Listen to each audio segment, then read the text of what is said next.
Welcome back to 13 Motorsports, guys. My name is Sky, and this is it. You've made it. This is the reveal episode of the Street Fighter build happening right now.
Maiden voyage on the old Street Fighter.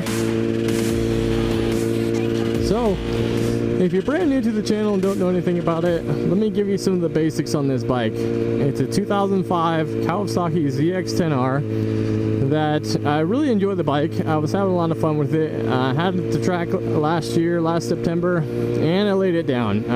Being a little bit too aggressive coming out of the corner, too much throttle, low-sided it. And of course the bike was totaled, but I really liked the bike. I thought it was really fun, had a lot of power, so I decided to buy it back and remake it into what I thought it should be as far as looks go, something a little bit more fitting with the modern style. So I decided to build it into the Street Fighter. So let me go over the list, basically from front to back, what's a little bit different about this bike. Obviously up front I have a Ducati Street Fighter headlight, which is not technically true because in reality it's actually a Chinese repro. Basically it's not a real Ducati Street Fighter headlight. Those are actually kind of hard to get a hold of and kind of expensive as well. But the shroud around the headlight is genuine Ducati, so that's cool. Okay, so that's the headlight, and then we've got custom length front brake lines. I've got a Pro Taper fat bar kit on here. What is this? It's a Travis Pastrana RM Low. That's what these bars are. I like the bars a lot. They really give you a lot of leverage, which is to be expected, but still it's pretty nice. I've got Strata 7 shorty levers on there. Let's see. I had to put another tank on it because it bashed up the tank pretty good. Frame sliders on there. Dan Moto rear sets. New M4 carbon fiber exhaust can on there. Custom subframe. It's got a Honda RS 250 tail section on here. A Honda CBR 1000RR tail light. And that's about it for custom stuff. It's not crazy over the top, but it really changes the look of the bike quite a bit into something that I think is better looking and something that, like I said, it more fits with the modern style. There's a lot of people who really like the original 0405 ZX-10s because they were pretty raw of a motorcycle.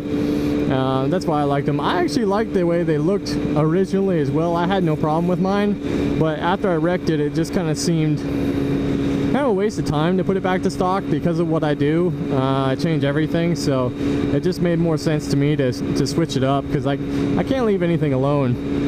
And when bicyclists, when thinking about it too, I don't know, I probably should have left it stock, because then I could have just put it right back together and been done with it. The way it is now, it took me a few months of just working on it to get it back to rideable condition. But I mean, it's unique, you know. It's you're not going to see another one like it, and there's always something to be said for that. That's usually my modus operandi. I just want to build something that no one's seen before, or that you just won't see on an everyday thing. I don't like something that you can just go to the store and buy it. Like, that rubs me the wrong way. So I like having something that's custom. But this bike is what I call my daily rider. It's not really a daily, because I don't ride my motorcycle every single day, but you know, it's the one I want to jump on and go for a cruise, and it needs to be reliable. That way I don't feel at all concerned about taking it on a long road trip or something like that. Ooh, straight into the sun. This will be fun. So I don't really like screwing with it, because it needs to be reliable for me. But you know, again, it's my old problem. I can't leave anything alone, so.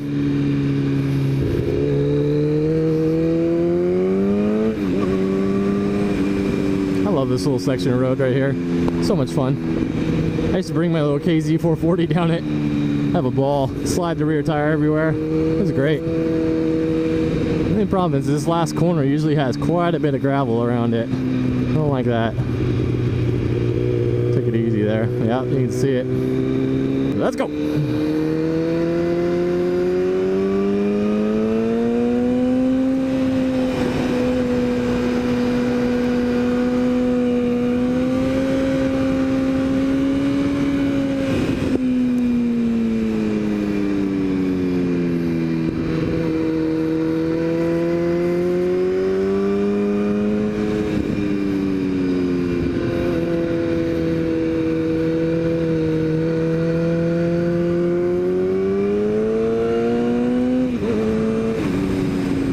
Alright, so you guys don't know me, you don't know how I like to ride. I like to have fun.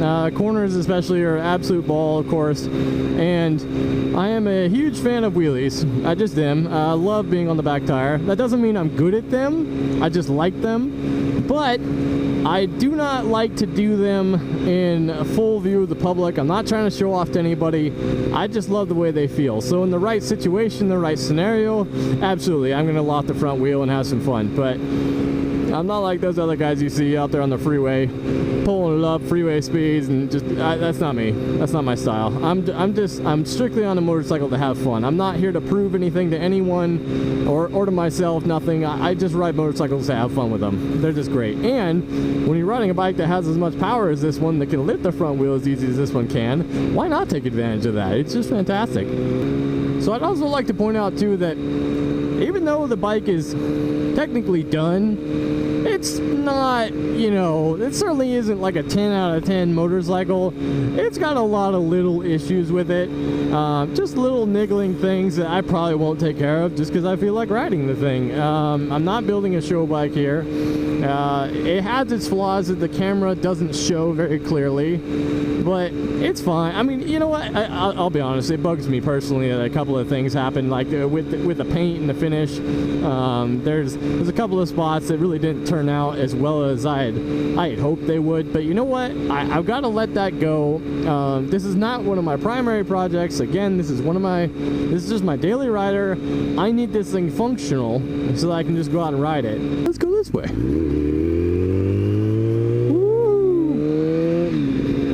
Gosh, something about being on a bike. You guys know what I'm talking about. It's the best feeling in the world. Tell you what, man, I just don't understand people who don't want to ride motorcycles. I wonder how much fuel I have. I'm honestly not sure. Wear on you a little bit. Look at those mountains, guys. Can you see that? I hope you can. Holy cow. I love it here. That's amazing. Tremendous. Wow. I really hope you guys can see that. Look at that. Oh yeah, if you're wondering, my my brake master cylinder bracket isn't done either. So that's just kind of hanging there for a moment. I gotta fix that before I go to the track day. They'll probably say that's a no-go, so gotta take care of that. These are called roundabouts, by the way. If you haven't seen these things before, they are all the rage here in Central Oregon. Little roundy rounds, just like Europe. Burble, burble, burble. Love it. You know what's kind of funny is that out of all the engine configurations, an inline 4 is not my first choice. In fact, it's my last choice. I much prefer the sound of a V-twin sport bike, say a Ducati or older Aprilia, something of that nature. I actually had a Buell 1125 CR before this, but to be honest, that wasn't the greatest exhaust note in the world. They just sound kind of flat. I don't know. I love the bike. It's really fun, but it's just something about the exhaust note. It's not quite right. But I vastly prefer a V-twin. My brother had a 2013 Aprilia Tuono with a V4. Obviously, you guys know how that sounds. That is just, whew, oh my goodness. Like, yeah, I'd take one of those any day of the week. Even a triple, man. I love the way a triple sounds. Very unique. Actually, I really like the Big Bang sound of the Yamahas. You know, that, I mean, wow, what a tremendous sounding bike for an inline 4-cylinder. What a great job they did on that.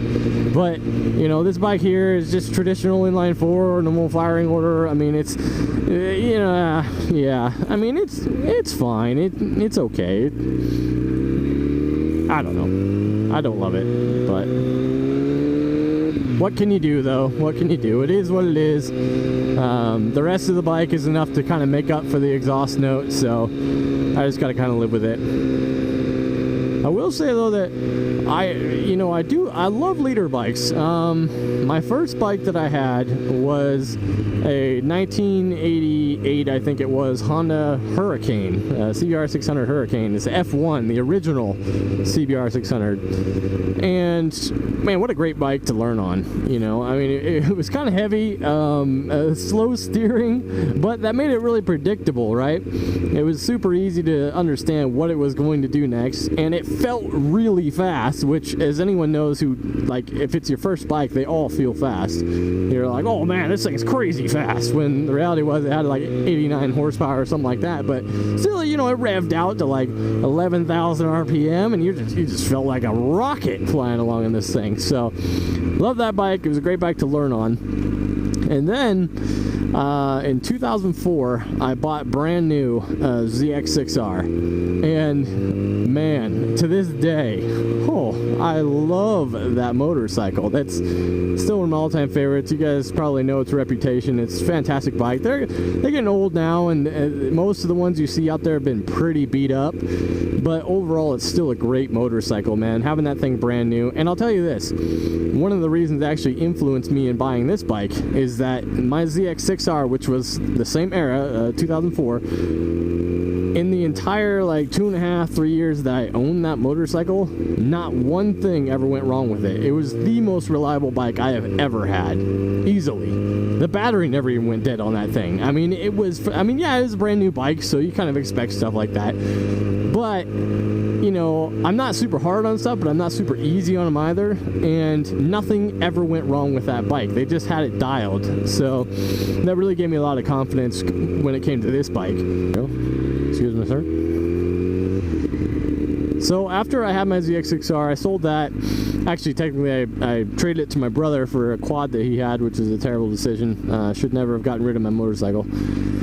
But anyway, after that, that's when I kind of started my whole thing of building my own bikes. I had a Yamaha XS650 that I built into a chopper, which is cool. You know, it was fine. It's, to this day, it's still like the bike that got me the most looks, which is kind of hilarious because overall it was one of the easier builds I've ever done. But it was my first one, and it was a good learning experience. Hello? Where are you going? There you go. Anyway, so after that came a succession of a bunch of other builds that I worked on my own, but you know, I needed to get back to like a bike that just was reliable, so I could actually ride it somewhere if I wanted to. And that's when I got the Buell, the 1125, and man, that was a cool bike. I liked it a lot. Very unique. Certainly not going to see a whole lot of them around. The CR stands for Cafe Racer, which wasn't really a cafe, but had the more upright bars on it. Didn't have the clubbing bars on there. And it was nice, but it did have its flaws, most notably of which was that when the bike was hot, like you've been running it for a long time, didn't like to start. Didn't like to start hot, so it would crank and crank and crank and crank. It would finally fire. Never left me stranded or anything, but a couple of times I was like, shoot, man, I'm going to kill the battery trying to get this thing started. Again, stupid move. Sold it to pay off some bills. So never should have done that. And then went back to just my projects again for a while. But the project bikes, while they're fun, they're just, usually by the time I finish them, I'm kind of sick of them and I just want to move on, so I get rid of them and get something else. Well, this time around, I was like, screw it, I'm going to get something that's nice, that I literally do not have to worry about, that I know is going to be reliable, but it's got a lot of power. So I found this 05 ZX10R. It seemed like it was available for a pretty good deal. So I went, it was in Portland, so I drove about 2.5 hours away to go check it out. Oh, hopefully he doesn't care about me. Let's see here. Nope. Okay. Anyway, I got it and I loved it. Again, it's not my favorite engine configuration, but again, it's got great power. It handles really well and it's light, which I do appreciate that. I like how light it is. And again, it was reliable and what I wanted. So I was like, shoot, man, I'll go for that. And it was a great bike for me until I threw it on the ground. So I figured that'd be nice and rebuild it and keep using it because it's a good bike. Why not? I don't know where I'm going. I don't come out here very much. Play a little bit, maybe.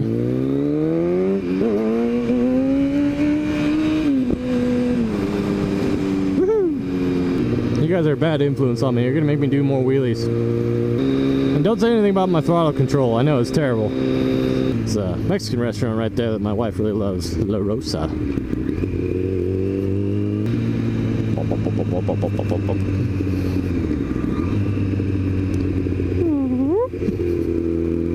Tricky one.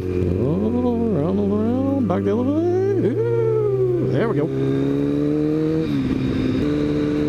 Like now's the time in which I also thank my extremely supportive wife for all of this. We've been married for 12 years now, just over 12 years. And before we got married, I told her that motorcycles were a part of my life and always would be. And if she wasn't okay with that, then we probably shouldn't get married. And to her credit, man, she has been 100% supportive our whole marriage. She knows it's what makes me happy. And I mean, I swear, I got a good one. I know it. If I have one message to all of you out there, it's go ride right now. Go get your mind off whatever is bothering you. Whatever is driving you absolutely crazy, go ride. You'll forget about it. I feel like the tourism board for Central Oregon right now. Come and visit. It's amazing. Ready? Oh, blatantly ran that light, didn't you? Well, you guys, that's it for my very first motovlog. Really, that's what I meant for the channel to be about when I started it. I do love, obviously, metalworking and building things, but man, there's nothing like riding a bike, and so I hope you're gonna see a bunch more motovlogs, hopefully in the daylight, so you can actually see what the heck what I'm doing, what I'm talking about. And awesome, guys, awesome. Thanks so much for staying with me on this whole build-up of the Street Fighter. And then, of course, we're going to do the same thing on the cafe bike. That's kind of next on the agenda, is get back on the cafe bike. And that bike will get all built up, and then we'll do a motovlog running around on that when that's all done. So, again, thank you so much for watching. If you like what you've seen so far, go ahead and hit the like button down below. Subscribe. Do everything else. I am trying to build the channel. I'd like it to move forward, but I'm only going to do that if I see there's interest from you guys. It is what I love to do, but I hope you're into it as well. We'll see you next time on 13 Motorsports.